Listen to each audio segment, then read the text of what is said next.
Jadi ya, kami di Sini Arena ini masih mencari-cari format seperti apa yang paling enak untuk membahas berbagai isu yang memang ingin kami bahas di podcast ini.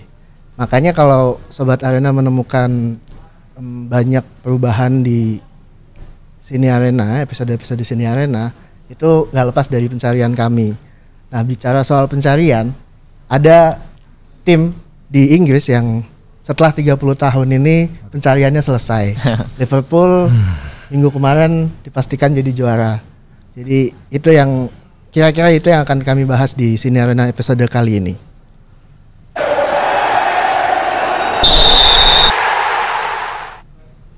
Nah, selamat datang di Sini Arena, program podcast Antara yang khusus untuk membahas berbagai isu di dunia olahraga.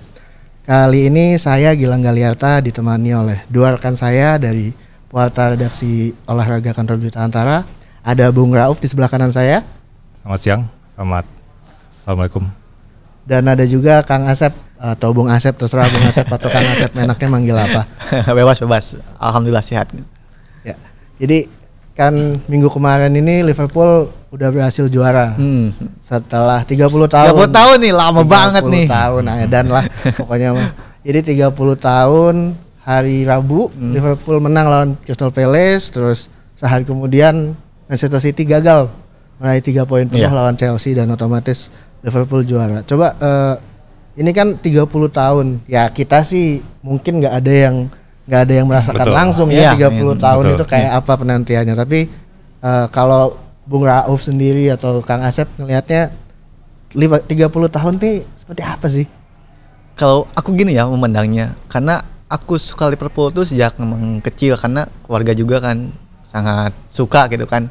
Keluarga sangat suka Liverpool. Kemudian aku kecilnya konsumsi sepak bola itu kalau nggak Inter Milan dulu tuh Lazio pasti Liverpool. Nerazzurri ya? Iya itu kan. Tapi karena dulu kayak orang tua sering memutarnya pertandingan-pertandingan Liverpool, di sanalah. Jadi walaupun kita tuh kan jauh tuh dari dengan Inggris gitu kan, tapi seperti hanya cinta gitu. Anjir. Cinta itu tidak selamanya harus bisa bersama juga gitu.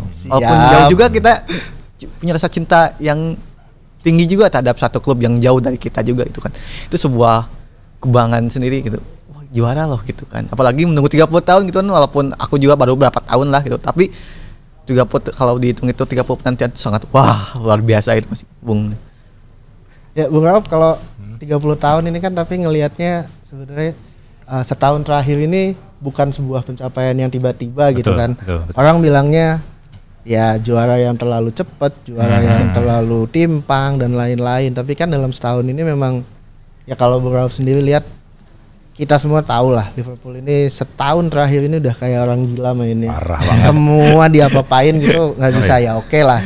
Pada akhirnya di Liga Champions gagal nembus lagi, tapi tahun ini kan 86 poin dari 32 pertandingan.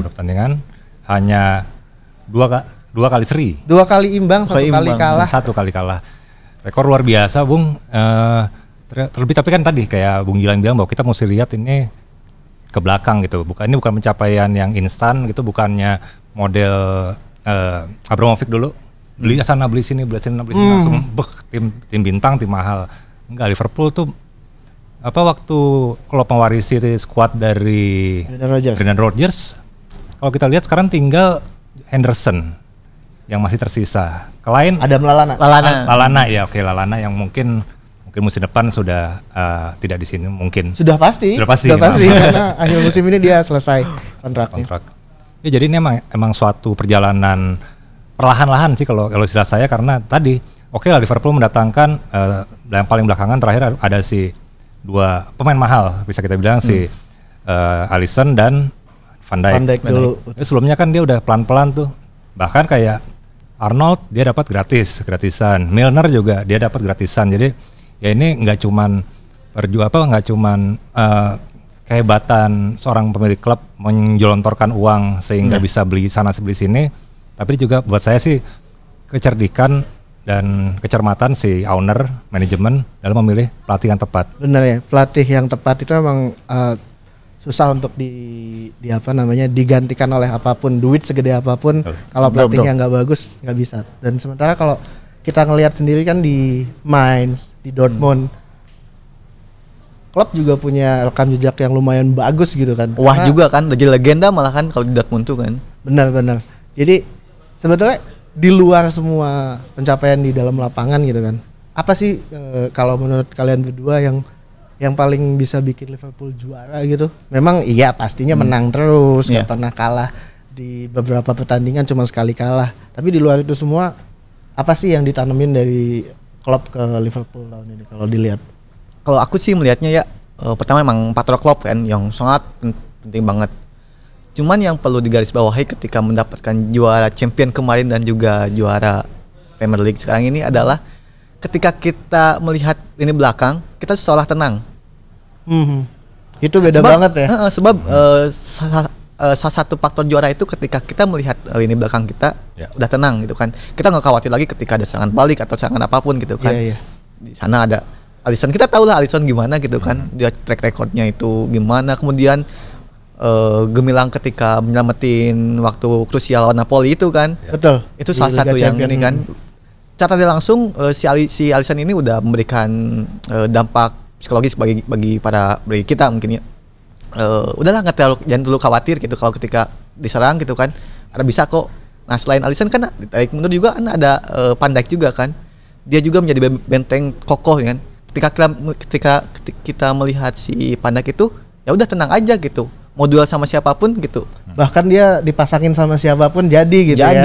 Entah itu Joe Gomez, walaupun ini akhir musim juga Liverpool agak sedikit kena badai cedera ketika Joel Matip udah dipastikan nggak bisa lanjut. Cuman kan Matip ini bukan pertama kalinya cedera dan beberapa kali tanpa Matip. Bukan mengecilkan peran Matip, tapi maksudnya Matip ini kan ya walaupun nggak ada Matip, ya selama ada Van Dijk, ini belakang Liverpool masih tetap tembok yang kekal gitu kan, tembok yang dan kokoh gitu kan.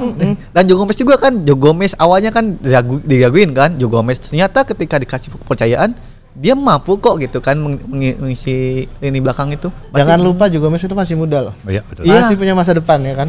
Dan ya itu tadi, karena tadi Bung Rauf bilang dan Alexander Arnold gratis, Joe Gomez oke lah kita Liverpool bayar beberapa puluh juta gitu kan ke Charlton ya kalau nggak salah, Charlton.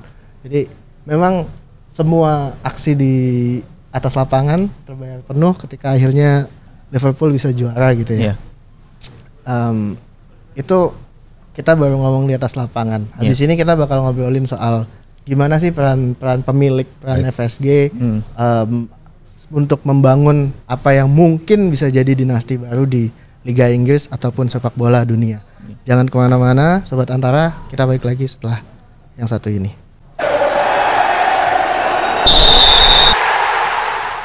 Nah, Sobat Antara, kita balik lagi di Sini Arena. Tadi kita udah bahas nih pencapaian Liverpool musim ini. Ya soal Jurgen Klopp, soal apa-apa di atas lapangan. Kita sebetulnya nggak bisa dilepaskan kan kalau misalkan apa yang dicapai Liverpool ini nggak lepas dari semua yang dilakukan oleh FSG. Grup konsorsium pemilik Fenway Sport Group yang dipimpin oleh John W. Henry kan. Dulu kan ada sedikit kekhawatiran ketika grup ini datang ke Liverpool karena Liverpool punya rekam jejak jelek dengan pemilik-pemilik dari Amerika Serikat. Itu jadi ini kan. Betul. Jadi waktu dulu kita di Liverpool dicampakkan atau dibawa melorot oleh Hicks and Gillett. Terus tiba-tiba FSG datang, ini kan sebuah kekuatan besar gitu ya. FSG itu sebenarnya kalau ngelihat perannya segimana sih? Oke lah, memang yang mainin kan Klopp, Mohamed Salah dan Sadio Mane yang golin, tapi kan FSG juga punya peran sendiri. Gimana tuh Bung Rauf enaknya? Ya buat saya sih FSG kan kayak tadi Bang, support dia ke Klopp. Jadi hubungan harmonis ke pelatih dan jangan lupakan juga artinya orang-orang yang mencari ini kan, yang scouting gitu. Dia bisa dapetin Mane. Michael Edwards itu gila ya emang ya. Bisa banget tuh. Terus ya Robertson, siapa sih dulu Robertson sebelum di Liverpool gitu kan. Kalau Robertson diinget-inget dulu tweetnya butuh kerjaan itu 2012 loh itu. Itu pas banget waktu itu. Tapi 7 tahun kemudian dia jadi star gitu kan. Dan banget itu.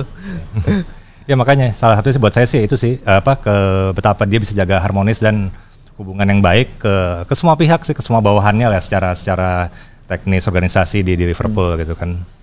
Kemudian juga pendekatan dengan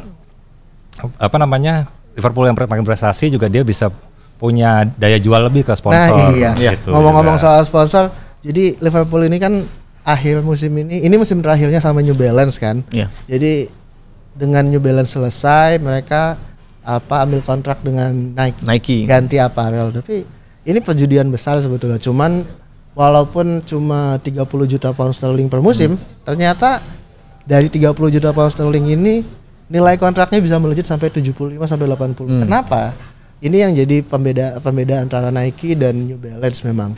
Nike dan New Balance itu mereka punya perbedaan kekuatan outlet store. Jadi dari yang 30 juta bisa 75 sampai 80 karena di situ Liverpool punya klausul 20% penjualan. Jadi kalau misalkan ini masih Reebok ya, masih Reebok. Tapi kalau misalkan Bang Rauf atau Kang Asep beli jersey Liverpool, sekarang 20% itu masuk ke kantong klub langsung. Nah, itu bisa langsung gila-gilaan kan. Dan belum lagi kalau kita ngomong soal peluasan Anfield dan lain-lain, itu memang secara umum ya harus diakui bahwa FSG ini otaknya bisnis. Tapi secara bersamaan kan FSG ini punya langkah yang memang sepadan antara bisnis dengan prestasi.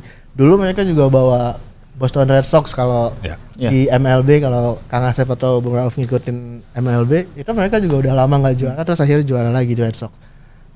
Tapi gini Mas Gilang, kalau udah menurut pandangan Mas Gilang sendiri nih, dulu kan kalau ganti kepemilikan sebuah klub kan mereka langsung gontor-gontorin nih uang tuh, wah dengan tak terhingga kayak contoh lah City, kemudian Chelsea gitu kan dengan Abramovich-nya kan langsung ngeluarin uang yang tak terhingga nih kan. Sementara Liverpool kan nggak terlalu kayak mereka juga. Nah, gimana sih menurut pandangan Mas Gilang sendiri itu ininya?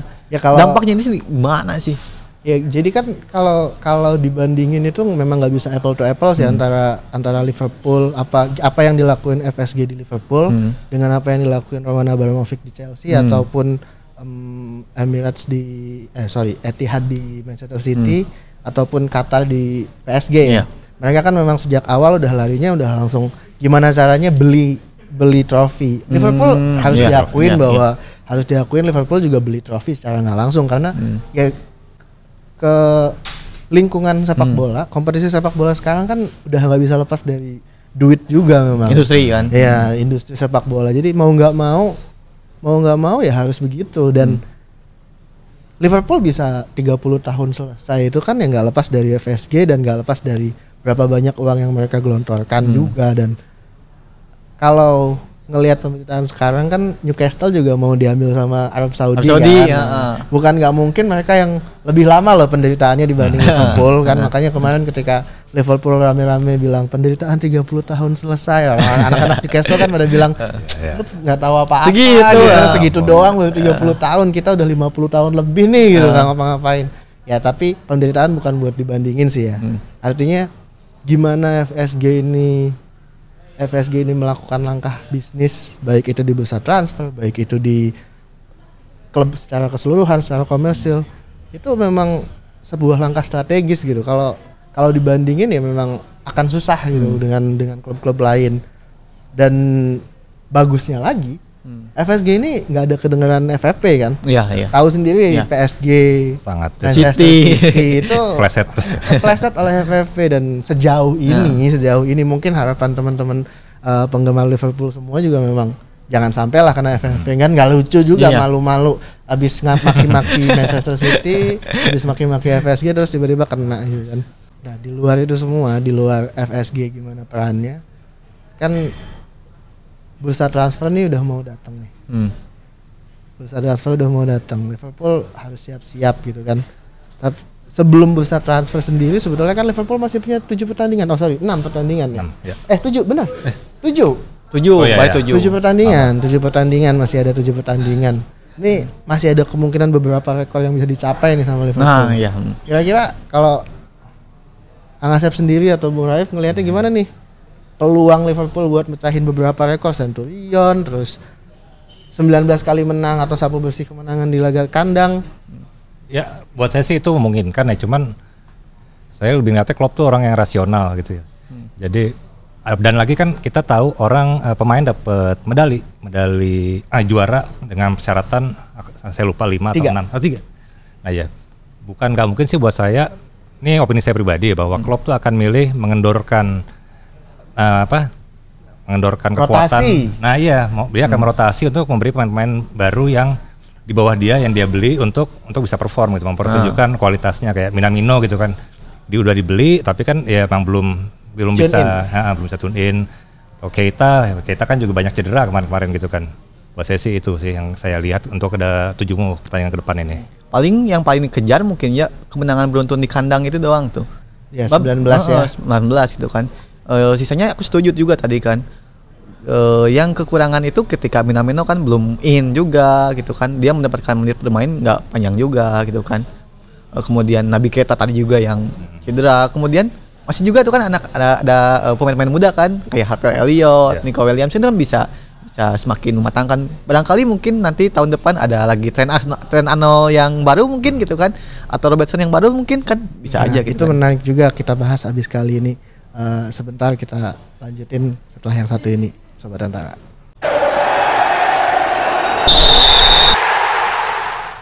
Balik lagi di Seni Arena episode kita masih bahas Liverpool nih. Sama Kang Asep sama Bung Rauf. Jadi kan tadi udah sempat disinggung sedikit soal gimana Liverpool menghadapi bursa transfer yang memang terganggu pandemi, duit hilang nggak ada dan lain-lain.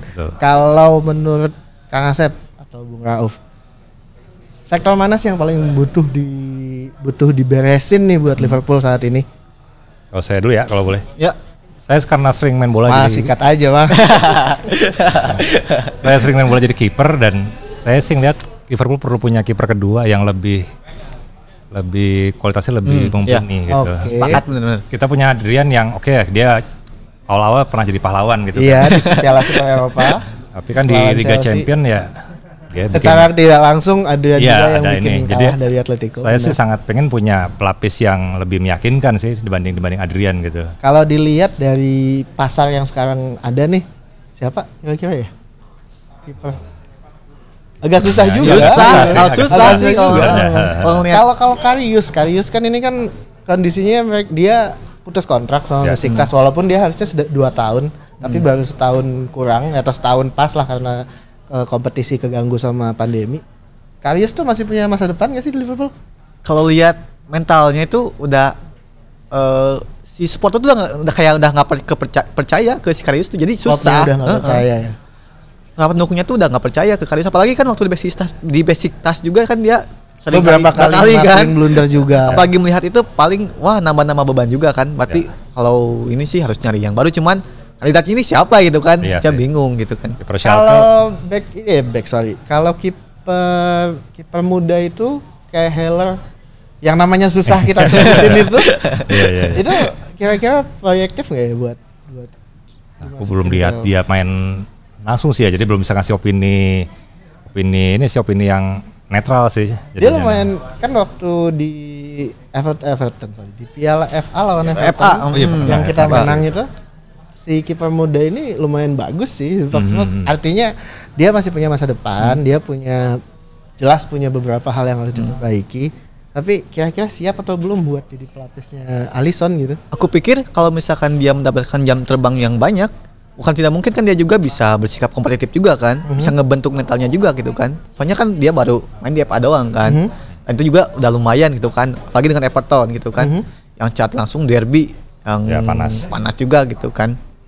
Nah kalau misalkan dikasih kepercayaan juga, mungkin dia juga bisa meningkatkan kemampuannya juga gitu kan, apalagi dengan Liga Inggris yang sangat ketat gitu juga kan. Tapi risiko kalau misalkan Alisson tiba-tiba cedera gitu kayak awal musim kemarin, itu kira-kira bakal percaya nggak dikasih ke Heller? Nah aku pikir untuk yang sisa ini tuh bisa dimanfaatkan gitu kan, bisa dicoba gitu kan, atau pertandingan 2 pertandingan cukup bagi mereka gitu kan. Aston Villa misalkan tim yang kemungkinan besar degradasi.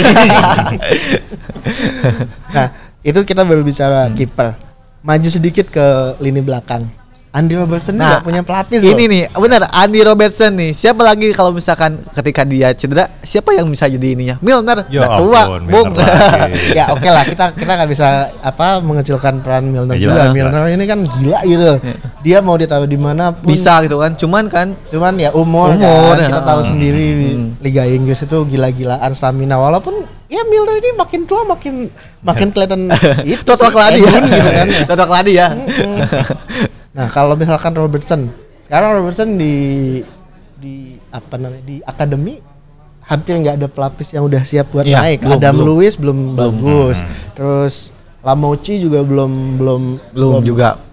Jadi kira-kira siapa bek kiri? Kalau kemarin itu kan ada isu bahwa Bukayo Saka, Bukayo Sakanya Saka itu ya. Arsenal, itu kan dia multi talenta juga, bisa jadi sayap di depan maupun sayap di belakang. Belakang.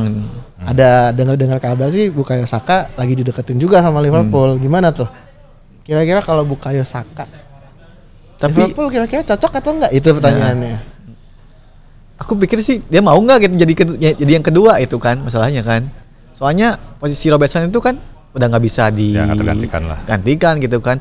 Sementara dia kalau misalkan masuk otomatis jadi kedua gitu kan. Nah, dia gimana mau nggak gitu kan? Aku juga sih belum lihat sih bagaimana sih permainannya kan. Tapi ya kalau misalkan penggemar Liverpool sih ngomong sombongnya begini lah, Liverpool sekarang udah tim juara dunia, juara Liga Inggris, juara Liga Champions, wajar kalau ada pemain muda baru datang susah buat bersaing masuk ke tim utama.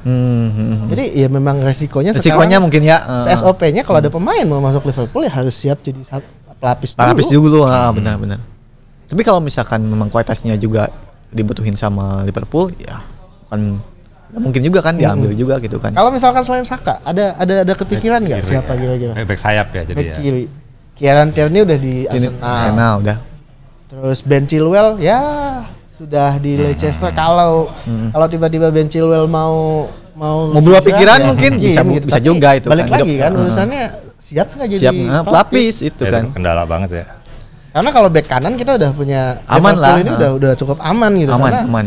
udah ada Neco Williams yang udah siap, kelihatan banget siap. Sampai Nathaniel Klein kan juga udah dipastiin Ya. kontraknya Habis ini. juga. Oh, hari ini 30 Juni ini udah ini. Udah habis itu. selesai, Oh iya. udah nggak ada, udah bukan pemain Liverpool lagi. Nah, Neco Williams ini udah siap. Pertanyaannya di back kiri memang. Untuk back kiri itu siapa belum ada ini kan. Kalau back kanan Nico William tinggal dia asal lagi. Kemarin juga kan pertandingan terakhir udah lumayan tuh kan. Kalau ngomongin back tengah juga itu udah aman lah gitu kan. Udah aman selama ya udah lumayan lah kan di akademi juga Sepp van den Berg Ya, sudah iya, mulai Belanda itu. dia si klub sendiri udah ngakuin bahwa van den Berg udah meningkat jauh dibandingin Iya. waktu pertama kali datang. Terus Kiana Hoever itu ya. Kiana Hoever ini ada darah Belanda dikit sih di belakang gitu, lumayan. Mulai ini kan mulai Netherlands banget. Ini kubu-kubuan dikit Iya. gitu ya. Gara-gara pandek ini kayaknya. Lumayan juga karena memang ada Van Dijk yang bisa Ya, tutor lah. Bener tutor. Suka nggak suka pasti ada itu. Di tengah sekarang Fabinho juga nggak ada pelapis loh. Iya, nggak ada. Paling Milner. Itu juga Balik lagi. Milner lagi. Siapa lagi coba? Serba bisa. Coba bisa lagi. Siapa lagi gitu kan? Henderson.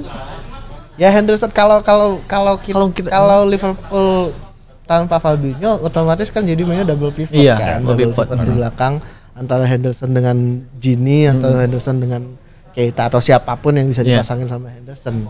Tapi kondisi begitu kan ya harus bisa diantisipasi oleh Klopp gitu kan. Kira-kira siapa? Ada nggak kepikiran? Itu tuh yang jadi masalahnya tuh. Kita menggantikan Milner posisi strategis Fabinho. Siapa sih gitu kan? Soalnya kan Liverpool tuh untuk musim ini kebanyakan gak main dengan pola ini kan, pola gelandang yang kreatif kan. Katakan Wijnaldum kan konservatif banget gitu kan. Veteran banget lah katakan gitu kan. Fabinho apalagi gitu kan. Terus Jordan Henderson gitu kan. Dia ngandelinnya bola panjang gitu kan.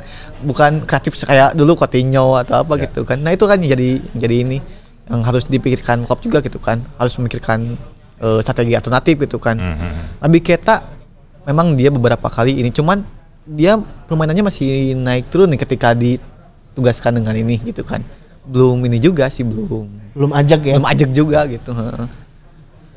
Itu sih memang jadi pertanyaan. Karena dan satu lagi kemarin kan Liverpool itu ya dibilang sok ngaku-ngakunya nggak kecewa dan lain-lain. Timo Werner ya Timo Werner kalah cepat sama Chelsea. Nah, itu kan juga jadi pertanyaan juga di musim depan, apakah Divock Origi Divock Origi memang siap dikontrak baru, perpanjang kontrak, tapi sepanjang apa dia mau bersabar di belakangnya Mane gitu kan, dan Minamino. Pertanyaannya kan yang nggak ada pelapis itu Firmino loh. Itu Kai Havertz gimana itu? Posisinya apa sama gitu? Kai Havertz mah kemungkinan mah larinya ke Chelsea lagi. Iya, kalau ngelihat itunya. Frank Lampard, kalau kalian sempat ngelihat ada cuplikan-cuplikan video dia jumpa pers virtual ditanyain soal Kai Havertz, udah beli belum? Mukanya jawabnya belum tapi mukanya udah senyum-senyum gitu kan. Ya lah itu mah udah pasti kodean. Lirikan nih di depan itu loh. Pertanyaannya sekarang siapa? Karena untungnya kan Liverpool juga dapat keuntungan apa? Pengunduran AFCON Piala Afrika 2021 itu kan diundur ke 2022. Jadi untuk perjuangan di Liga Inggris sendiri minimal dia tahun depan nggak bakal kehilangan 3 orang lah ya. Naby Keita, terus Sadio Mane dan Mohamed Salah gitu kan. Lumayan juga itu bisa buat jadi peluang untuk mempertahankan gelar. Tapi tetap rotasi dan lain-lain. Iya, rotasi itu yang jadi masalahnya itu kan. Pertanyaannya gimana, dan belum lagi ngelihat Manchester City kan gimana coba. Memang saya dia mau nggak juara setahun, harus nggak mau belanja. Apalagi kan sekarang Chelsea kan, jor-joran banget kan. Mudah-mudahan Chelsea gitu kan. Itu abis gemboknya dibuka langsung. Ayonya gila-gilaan itu. Itu gimana tuh? Bener itu. Peluang tahun depan, oke musim ini belum selesai, tapi peluang tahun depan gimana Liverpool? Kalau misalkan kita lihat kondisi mempertahankan sekarang itu sangat sulit mas, sebab persaingannya juga pasti makin ketat juga gitu kan. MU juga kan sekarang udah mulai deketin juga kan dengan biaya yang gak sedikit juga gitu kan persiapkannya itu kan. Chelsea udah dari awal gitu kan udah langsung mulai ngumpulin pemain macam Timo Werner dan lain-lain gitu kan. Apalagi City gitu kan, City yang gue nih yang sekarang udah mulai langganan juara, masa nggak juara lagi gitu kan, juga pasti punya ambisi besar. Nah mungkin Klopp di sini yang perlu kecematan Klopp sendiri gitu kan, bagaimana selain mendapatkan pemain yang sesuai dengan kebutuhan sebagai pelapis, tapi bisa membuat sebuah role model juga gitu kan untuk konsep-konsep si taktik yang ketika misalkan taktik A-nya mandek, wah dia punya lagi konsep lagi kan gitu kan. Oke. Itu mungkin kalau menurut saya gitu kan. Terakhir Bang Raul. Saya sih ke depan tuh ngerinya Chelsea sih emang. Mereka pemain muda-mudanya sangat menjanjikan. Tapi dia dilatih oleh orang Inggris. Ya, ini Premier League seingat saya nggak ada orang Inggris pernah pelatih Inggris, manajer Inggris pernah bawa timnya juara itu. Kecuali Ferguson yang Britania Raya. Britania Raya dia kan. Dia bukan orang Inggris. Jadi kayaknya dia akan kepleset di situ. Kok jangan doain dong. Maksudnya dia akan menghadapi apa namanya ya? Bukan kutukan. Ya itu tantangan besar buat tantangan besar. Oke. Jadi kurang lebih itu yang dihadapin Liverpool buat musim depan. Sobat Antara jangan lupa tetap baca semua berita-berita olahraga dan berita sepak bola di kanal olahraga dan kanal sepak bola Antara News. Sampai jumpa di episode Sini Arena berikutnya. Saya Gilang Galiarta. Saya Raupan Adipati. Saya Asep Firmansyah. Salam olahraga.